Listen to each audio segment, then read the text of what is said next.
je lance le micro, mais on discute tranquille. Ça se lancera comme ça. En gros, un gros couteau. Attaquer le pain. Yes, il a l'air bon le pain. Donc voilà, en gros c'est une discussion, c'est pas vraiment une interview. Mais l'idée déjà pour savoir si vous pouvez juste redire un peu votre voyage et le plan. Voilà. on est parti d'Annecy. Ça fait comment vous appelez aussi? Comment vous... Ah ouais, Parce que moi je le sais, mais. Moi c'est Sylvain du coup. Non, moi c'est Sylvain et toi c'est François. Ah bon? Ça a changé. Ouais, c'est François et Sylvain, et puis on est parti d'Annecy. On s'est dit qu'on allait profiter du Beau temps. du beau temps, du massif central. Des cartes postales dans le brouillard, dans le vent, Sous la pluie. Des pâturages allongés dans des paysages champêtres à côté des vaches. Et c'est comme ça qu'il faut en profiter du Massif central. Exactement. On On a nous mangé a du dit- fromage et puis Il nous a dit, vous verrez, c'est l'Irlande, c'est l'Écosse. Mais oui, Mais même avec la météo finalement, Et ouais, ils ne mentent pas. ça va, il fait beau aujourd'hui. Ouais. Ça va pour le moment. Ouais. Et ouais, le but c'était Je vais aller chercher un autre beurre aussi. de rejoindre la mer Méditerranée en partant d'Annecy, en passant par tout le massif central. Et en combien de temps plus ou moins du coup? En une semaine, parce que lundi on travaille. Ah oui. Ouais. C'est dur ça. Ah, c'est infâme.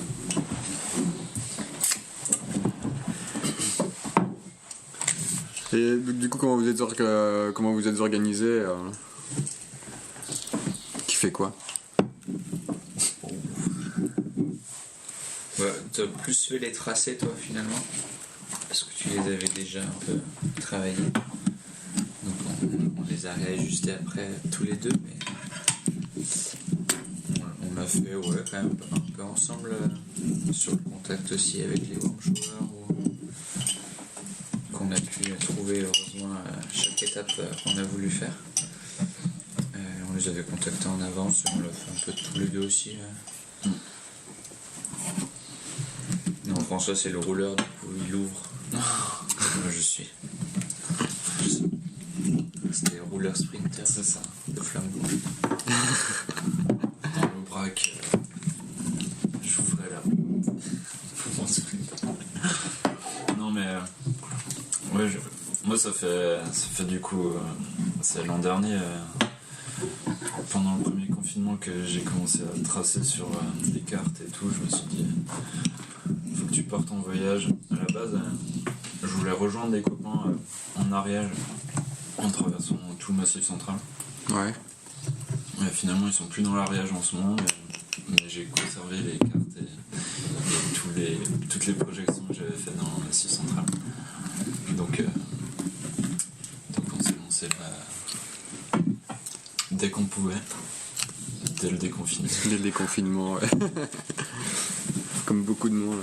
Mais du coup, ça a été pour vous organiser, parce que vous êtes super léger. Vous dormez toutes les nuits en warm shower, c'est ça? Ouais, on a pu dormir toutes les nuits en warm shower. C'était vraiment pratique quoi, pour le poids du matos. Puis moi c'était la première fois que je faisais ça au final sur d'aussi longue distance. Je faisais juste des sorties à la journée d'habitude. Du coup, même test de matos, de sacoche, etc. Premier voyage à vélo alors? Ouais, j'avais jamais trop fait. Du coup, j'ai optimisé mes sacoches au fur et à mesure. C'était un peu galère au début. Mais quoi, comment t'as fait pour optimiser tes sacoches au fur et à mesure? T'as fait du lest? Non, c'est juste qu'il y en a qui peuvent accueillir plus de choses ou qui sont plus allongées, donc les baskets passent plus facilement. Ou j'avais une sacoche de guidon, en fait elle appuie sur mon câble de frein avant. Donc au début il était tellement tendu que avec les secousses en fait j'avais l'impression que la roue elle se serrait sur la partie à Lyon jusqu'à Lyon. Enfin, la tour du pain pour moi. Donc du coup j'ai dû trouver des petites astuces, mais finalement ça s'est bien passé. J'ai cru que ça allait m'embêter plus que ça. Mais c'est À la base, les sacoches légères, là, c'est bien pour l'été. Si on veut bivouaquer et tout, en mode très très léger, quoi. Ouais, mais le bivouac était une option ou pas du tout On s'est laissé ouverte jusqu'à ce qu'on voit la météo. Non, mais toi, t'as voulu. Toi, tu t'es laissé ouvert. Non, mais 15 jours avant. À cette saison-là, moi, je l'aurais jamais fait. Ouais, mais tu sais jamais. Tu peux avoir de la météo favorable. Ouais, bah il y a pas longtemps, au mois de mars ici, il faisait super beau quoi. Ouais, c'était vraiment printanier, il faisait 20 degrés, c'était un temps idéal pour faire du bivouac. Non, mais en mai, moi je trouve le temps il est tellement encore changeant que si t'as pas vraiment de quoi te couvrir s'il pleut, t'es fichu quoi. Ouais. Donc il aurait fallu une tente de toute façon. Ouais, une tente. Ou une table. C'est ta tête. Bah, j'ai dormi 2 fois sur le balcon il y a 3 semaines, il faisait super bon. Hein. Et du coup, le fait d'avoir tout préparé comme ça, le jour, enfin, chaque journée, vous avez bien toutes vos étapes, mais vous avez eu un pépin à un moment donné, du coup, ça a été facile de se réorganiser. En fait, on avait. Du coup, le cœur du projet, c'était vraiment de Clermont jusqu'à la mer. Et du coup, on va dire que de Annecy à Clermont, c'était du bonus. C'était le trajet avant, quoi. Enfin, c'était pas le cœur du projet. Et puis, du coup, on a eu un petit souci sur un pneu qui a éclaté un dimanche. À Saint-Étienne. Tous les magasins de cycles étaient fermés. Du coup, non, ça n'a pas été super compliqué de se réorganiser. On a fait du beach volley à Lyon. Pour garder une activité sportive quand même. Et puis on est reparti en train le lendemain en fait. Et ça nous a fait ça nous a fait toute l'étape dans le Livradois. Le Livradois, ouais. Le Forez. Donc du coup, ça vous l'avez fait en train. Ouais. Ah, le Livradois, c'est beau, faudrait y retourner. Ouais, du coup, faudrait y retourner. Tiens, et alors, au niveau du pratique du vélo, toi t'es plus VTT, je crois. C'était vraiment avant, enfin, je suis pas un gros cycliste. Sur les saisons en général, je profite plus de montagne. Et puis en escalade, en alpi ou en parapente. Mais je fais juste des sorties un peu à la journée d'école de temps en temps. J'ai un VTT, mais pareil, c'est très occasionnel. Donc, plus trop l'habitude d'avoir les fesses posées sur une selle. Du coup, ça arrive à suivre, mais, parce qu'elles sont entraînées différemment. Mais... Et à choisir entre VTT et route pour un prochain voyage ou plus un vélo type VTC et gravel. Ouais, c'est dur à dire, moi je trouve. J'avais eu aussi comme idée avec ma copine de faire la traversée du Jura en VTT, du coup, elle est vraiment 100% VTT.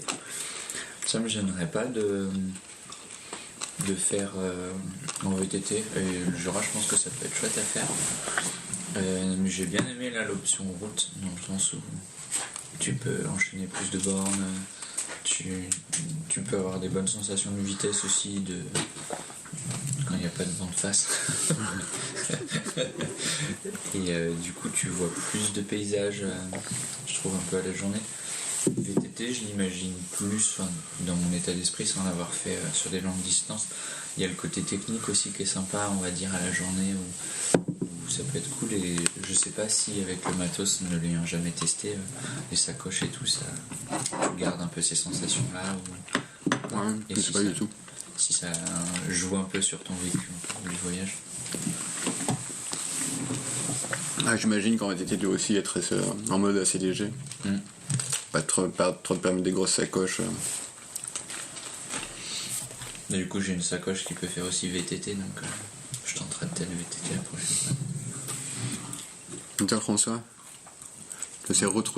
Moi c'est route. Enfin je faisais du VTT quand j'étais petit, mais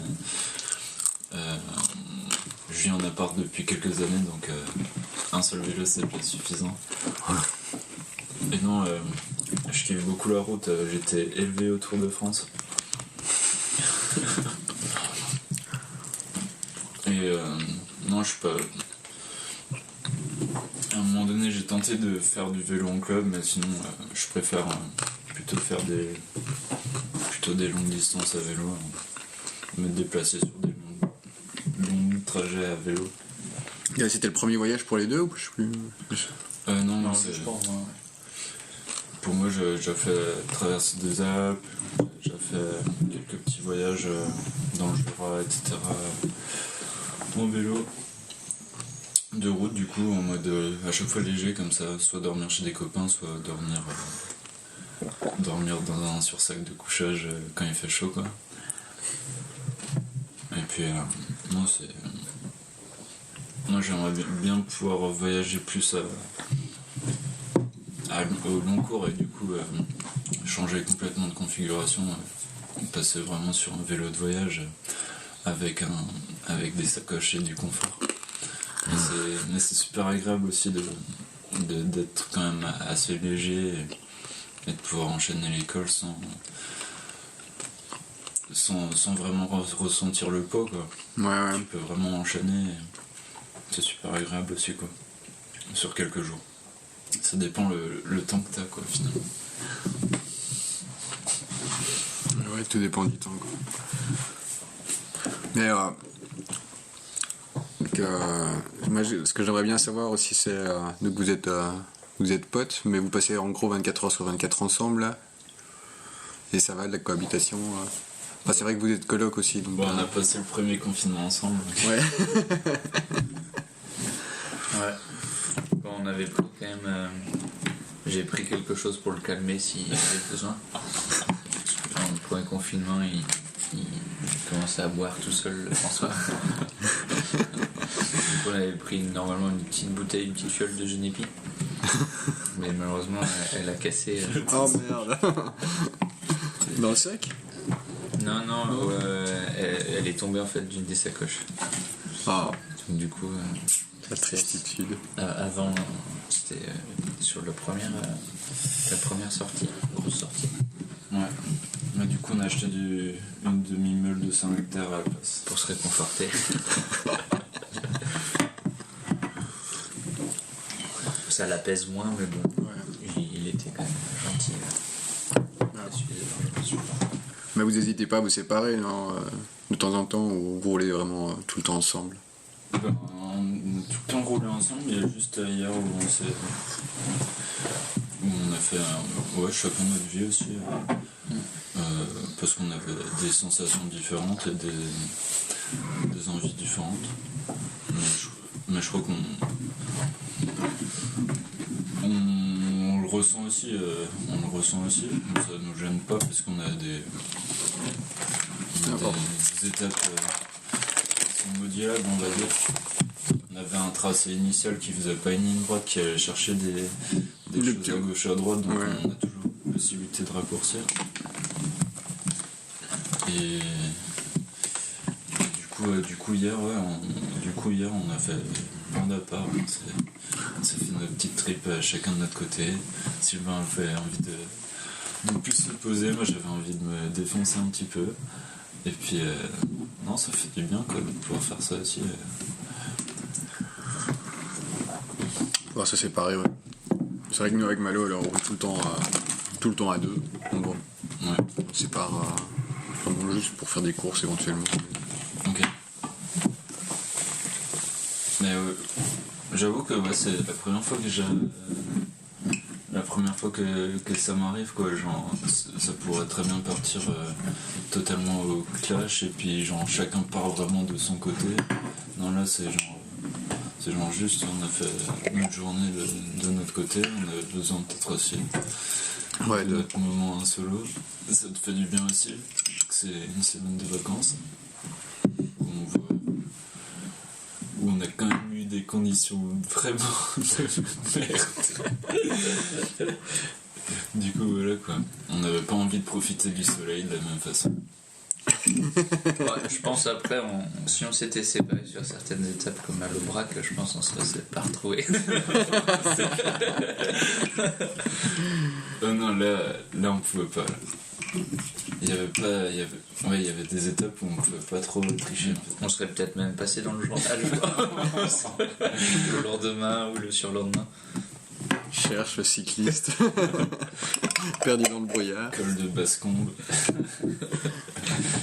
Et du coup, vous avez un souvenir plus particulier là de cette semaine de voyage? Moi, je dirais, j'en ai, je sais pas, un bon souvenir et un souvenir difficile, douloureux, on va dire. Lequel? Moi, l'étape de l'Aubrac, vers Masbila, ça commençait à devenir douloureux mentalement. Il faisait froid, il y avait du vent, on se faisait chasser sur le côté des fois, on était fatigués. Les 4 km là avant Masbila, je crois que moralement c'était dur, puis le col après et le reste, on savait qu'on était bientôt là, donc ça aidait mentalement, mais pas évident. Je sais pas si c'est pire en plus de savoir que tu vas passer une journée galère quand tu regardes la météo. Est-ce que c'est mieux de savoir ou pas savoir, je sais pas. Mais là on savait qu'on allait bien galérer, ils annonçaient limite la tempête à partir de 14h. Et c'était impossible d'arriver avant 14h quoi. Et ouais, ça a pas loupé quoi. Mais c'était épique quand même, je trouve que quand tu finis une étape comme ça, genre tu t'apprécies d'autant plus ensuite les journées ensoleillées, vent d'eau, tranquille. Enfin, je trouve que tu t'apprécies d'autant plus quoi. Ouais, je sais pas. Moi, je m'attendais pas à rouler ou à me confronter, on va dire, à ça, dans le sens où dans d'autres sports comme je sais pas, bon, ça nous arrive pas si souvent que ça, mais l'alpi, tu peux avoir des conditions où il fait froid, et je trouve que ça fait plus partie du jeu pour moi dans ma tête, tu l'acceptes plus facilement. Après, c'est rarement la tempête non plus, ou alors c'est que t'as mal anticipé ta course, et du coup de le faire à vélo comme ça, je savais que ça pouvait faire partie du jeu puisqu'on n'avait pas énormément de temps et que du coup on voulait enchaîner, mais de le vivre, ouais, c'est pas évident. C'est pas évident, mais après ça fait des bons souvenirs. Ouais. C'est ça, c'est ça qui marque en général aussi. Ben ouais, la crevaison et le beach volley resteront aussi bien dans la tête. Non, mais sinon tu peux acheter des cartes postales et dire enfin, ce qui reste c'est vraiment les émotions quoi. Et puis du coup quand c'est tout beau, tout bleu, tout vert, c'est un peu lisse quoi. En tout cas, le petit bonheur de l'Aubrac, c'est qu'on n'a pas eu de pépin de crevaison. Ouais, franchement. Toujours avoir le positif. Ça, c'était génial. Franchement, j'avais pensé au col de Basse-Combe. Je me suis dit, si on crève là. Ça fait au moins 1 heure qu'on a croisé personne. Ou même à la descente, moi. D'être, je sais pas combien de kilomètres on était à 20 bornes, je crois. D'arriver et de se dire, tu crèves à 10 bornes, t'es gelé, il y a trop de vent. Tu fais le choix soit de réparer, mais tu chauffes froid. Soit tu fais le choix de rentrer à pied, mais t'es encore 10 bornes à pied. Mais je pense que sans les warm showers, si on n'avait pas chopé de warm shower tout le long, on aurait adapté le parcours. On était obligé. Ah, vous avez regardé la météo et dit là on peut pas. Ouais. On était obligé parce que déjà il y a peu de solutions d'hébergement qui sont ouvertes en ce moment. Ouais. Et puis non, c'était juste quand on se prenait la flotte avec les températures qu'il y avait, nos chaussures elles séchaient pas la nuit, même à l'intérieur, donc c'était vite, ça caillait vite quoi. Moi il y a une journée où j'ai pas mal froid quoi. Genre j'ai le pied qui... c'est la journée de l'Aubrac, j'ai eu les pieds qui étaient froids toute la journée. Impossible de la chauffer, il n'y avait pas de soleil. Et ouais, c'est compliqué quoi. Genre, ça fait vraiment du bien d'arriver chez les gens, d'échanger, de se mettre ça fait partie devant l'ordinateur. Ouais, de retirer les chaussettes. En disant pardon pour l'odeur. Non, ouais, ça fait partie des bons souvenirs. Les rencontres aussi que tu peux faire. Moi, c'est ce format-là aussi que j'ai bien aimé de One Shower, de pas être juste uniquement autonome et indépendant, mais justement d'aller rencontrer des gens qui ont peut-être beaucoup d'expérience dans le vélo ou pas beaucoup, mais qui ont cette ouverture d'esprit et qui finalement, c'est des profils, on va dire, assez ouverts, donc c'est cool de pouvoir échanger avec eux, d'avoir un peu leur vécu sur certaines choses, que ce soit le vélo ou autre, et du coup ça te permet un peu de rajouter de la couleur un peu à ton voyage. Moi, dans les voyages maintenant que je fais un peu, même quand je reste un peu en France ou quand je bouge en dehors, il y a de plus en plus ça qui me manque parfois, de me dire tu vas pas juste tracer pour faire quelque chose, mais d'avoir quelque chose qui t'accroche à des souvenirs ou à des gens. Rencontrer des gens. Ouais. Et du coup ça, je trouve ça vraiment cool. Et le format du coup... C'est la première fois que vous utilisez Warm Shower? Ouais, pour moi ouais. Ouais. Vous avez déjà hébergé ou pas aussi?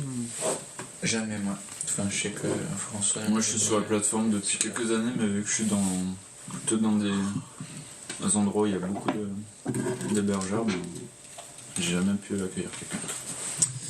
En plus, j'ai pas de chambre d'amis, j'ai qu'un canapé. Et non, pour le moment, il n'y a personne qui est venu. Ouais. L'appartement est auto-optimisé pour héberger des gens si jamais. N'hésitez pas. Annecy. La grande tour. Magnifique vue sur le lac.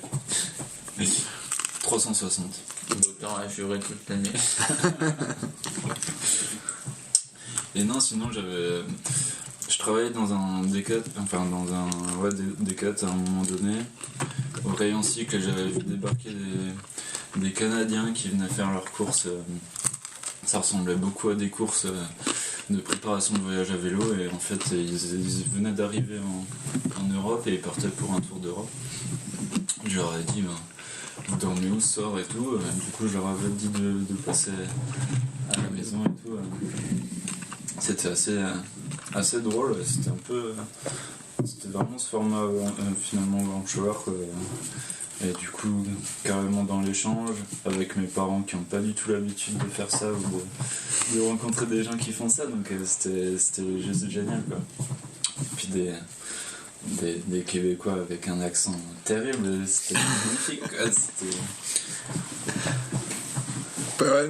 Ce que je trouve cool aussi en tant que hôte, là, généralement, quand on se fait des cyclos, qu'on voyage pas, ce qui est cool, c'est qu'on fait aussi un peu partie du voyage.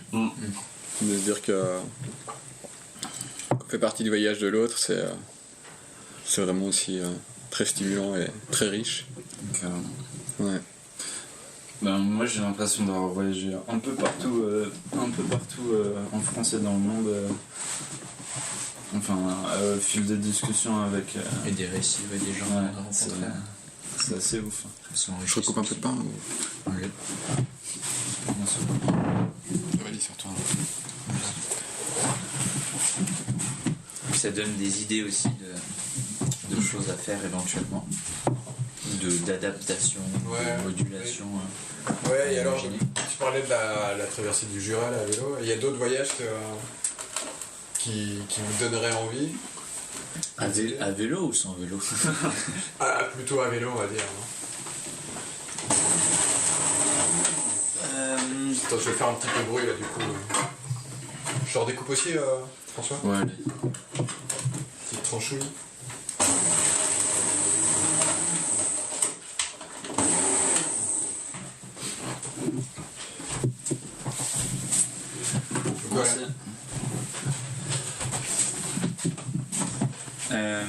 Moi, avec vélo, la traversée du massif du Jura en VTT, j'avais déjà aussi imaginé, j'ai la famille qui est un peu dispersée dans Rhône-Alpes, PACA aussi, et des amis aussi qui pourraient compléter un potentiel trajet, on va dire, de les juste se déplacer d'amis ou de famille pour refaire un petit peu le tour des gens que je connais, qui apprécient aussi ce genre de voyage ou ce genre de défi un peu sportif. Et du coup, de faire un tour un petit peu pour rendre visite à toutes ces personnes, ça me tient très bien. Et il y a aussi des projets un petit peu en tête de voyage. Alors après, c'est pas forcément toujours imaginé avec le vélo, en fonction du matériel ou des envies à faire. Mais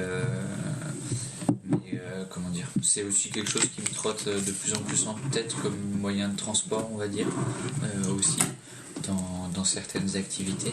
Mais par exemple, là t'es pas mal dans l'alpinisme et compagnie. Pour aller de spot en spot, ça pourrait être, on a une amie qui a fait ça pour l'escalade, qui allait de falaise en falaise pour le faire. Moi j'avais déjà fait, mais sur des petites sorties, des grandes voies autour d'Annecy. On avait pris les vélos pour faire un col, faire l'approche à VTT, et puis on grimpait après. On a fait ça avec François aussi pour du ski de fond, 2 fois au Glières et à la Clusaz au Confin. Du coup, avec les skis de fond sur les vélos? Ouais. Il y a une fois on nous les a portés parce qu'il y a des amis qui une fois sur le dos. Et une fois sur le dos, ouais. Il faut faire attention à pas planter les skis dans les roues, sinon ça n'est pas arrivé, mais ça aurait pu. Ça sentait presque. Limitation de hauteur aussi. Ça sentait presque le vécu quand même. Je me faisais gueuler dessus parfois. Faut pas trop faire de danseuse aussi. Sinon t'inclines un peu trop le vélo et ce qui risque de passer dedans. Donc après forcément, comme je suis peut-être aussi un peu moins cycliste de base, moins de projets qui tournent autour de ça directement, plus un moyen de transport et un moyen de vivre tes vacances ou tes projets différemment, dans le sens où sur l'écomobilité ou sur le fait que tu puisses vraiment t'autoriser ce temps-là parce que tu as une durée d'approche à vélo ou de voyage à vélo avant d'entamer ton projet. Et il y avait des idées qui émergeaient un peu autour de la Norvège aussi. Ça va être beau la Norvège. Et pourquoi pas le faire un jour en vélo. Et toi, François? Ouais, j'en ai beaucoup trop. Les principaux alors. Non, mais le principal, c'est vraiment l'Asie centrale qui m'attire, quoi. Mais c'est le voyage d'une vie, quoi. J'ai envie de dire, j'ai envie de le poser et d'abord d'avoir des petites expériences encore en Europe. J'aimerais bien me faire aussi la Norvège, ça m'attire beaucoup, quoi. Le souci de la Norvège, c'est qu'il va falloir prendre beaucoup de matériel en fait. Il va y avoir des big remorques. Parce qu'il faut amener. Moi je veux le parapente, je veux le matériel d'escalade. Puis si on vise l'hiver. Si on reste l'hiver, il faut les skier.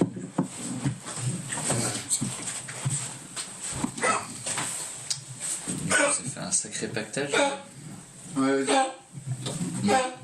Mais ouais, moi c'est. C'est le chien qui est malade.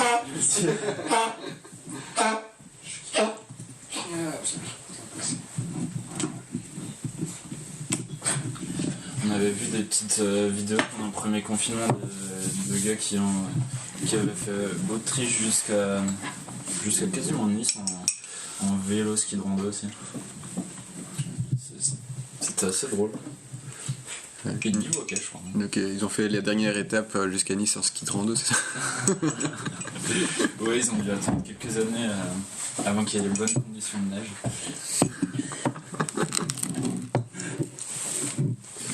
Non, et puis après j'aimerais bien partir sur d'autres formats aussi, vraiment plus posé, du coup plus le long de la mer aussi, etc. Je suis beaucoup attiré par les montagnes en vélo, on va dire léger de route, mais j'aimerais partir aussi dans d'autres, explorer aussi un petit peu ce qui me plaît ou plaît pas, quoi. On va essayer un petit peu de me diversifier, faire pourquoi pas un petit voyage en VTT, pourquoi pas dans les Cévennes. En plus maintenant j'ai un bon topo à conseiller. Bah, on n'est pas très VTT, hein, nous. Nous, c'est plutôt pour la route et les gravels. Hein. Ouais, mais avec les sacoches, en fait, je pense que je dis VTT, mais c'est plutôt gravel. Parce que j'aime quand même beaucoup la vitesse et la sensation d'avancer et de pouvoir vraiment enchaîner, et puis quand je suis bien dans un endroit, pas hésiter à m'arrêter aussi. Mais j'aime bien enchaîner quand même, avoir la sensation de bien avancer, quoi. Et d'avoir cette sensation parfois de vitesse aussi que t'as en vélo de route, quoi. Mais ouais, le gros voyage en tête, c'est l'Asie centrale, c'est les gros cols monstrueux, et puis les paysages à n'en plus finir, quoi. Ouais. Ça, c'est vraiment quelque chose qui m'attire, quoi. Je sais pas toi, mais... Ouais, nous, on s'est beaucoup spécialisé sur le local. En fait, à chaque fois, on a commencé d'abord à voyager. On a fait l'Allemagne, on a un petit peu roulé en Espagne aussi, un petit peu en Italie. Et puis on a commencé à se spécialiser sur la France. Et à chaque fois qu'on passait à des endroits, on se dit, mais en fait, on fait qu'une seule route, mais c'est magnifique par ici, il faut qu'on revienne et qu'on zoome en gros. Et à chaque fois, on zoome, et on se retrouve à faire des centaines de bornes dans un seul département. Et des topos. Non, mais c'est que, ouais. Et c'est comme si tu roulais tout le temps à côté de chez toi. Enfin, ouais. Et en fait, ça nous donne envie de découvrir encore plus ce qu'il y a juste autour de chez nous, en fait. Et ça nous botte, en fait, de se dire qu'on peut partir loin, mais tout en étant à côté. Clairement. Carrément. Parce que là, on part d'ici, on part à vélo une semaine. C'est con, mais la dernière fois qu'on a fait ça, ça nous avait complètement c'était des vacances, quoi, quasi. Bah, avec des copains, là, quand il y a eu la règle des 10 km, du cercle des 10 km, là, bah, on s'est fait une petite sortie réglementaire, et puis bah, on a découvert plein de routes, en fait. Enfin, c'était assez drôle, finalement. Tu pars tout le temps sur les mêmes itinéraires, finalement, si tu réfléchis pas. Instinctivement, tu vas tout le temps sur les mêmes routes. Parce qu'il y a des routes cachées, parce qu'il y a des routes qui donnent pas envie, parce qu'il y a des grosses pentes au début. Et puis, en fait, c'était juste trop bien, quoi. Des routes méconnues, des belles vues, des routes tranquilles près d'Annecy, c'est rare. Mais il y a une bonne densité de route dans la zone des 10 km. Il y a une bonne densité de route, il y a surtout une bonne densité de population. Ouais.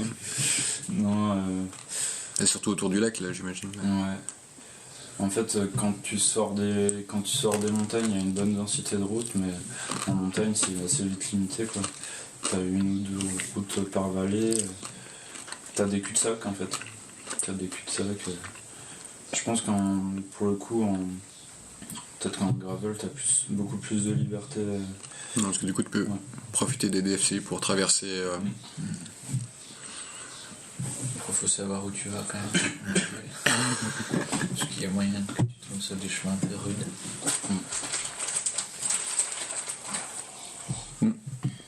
Alors, je vais vous poser une question qu'on pose généralement à tout le monde.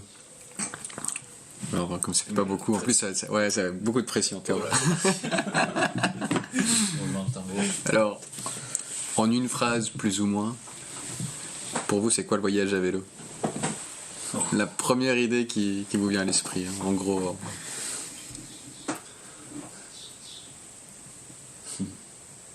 Comme en plus, c'est le début. Je te laisse commencer. Ah non, toi d'abord.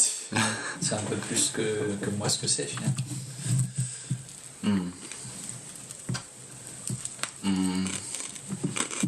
C'est une capsule. Une capsule ? Ouais, je trouve que une capsule d'aventure.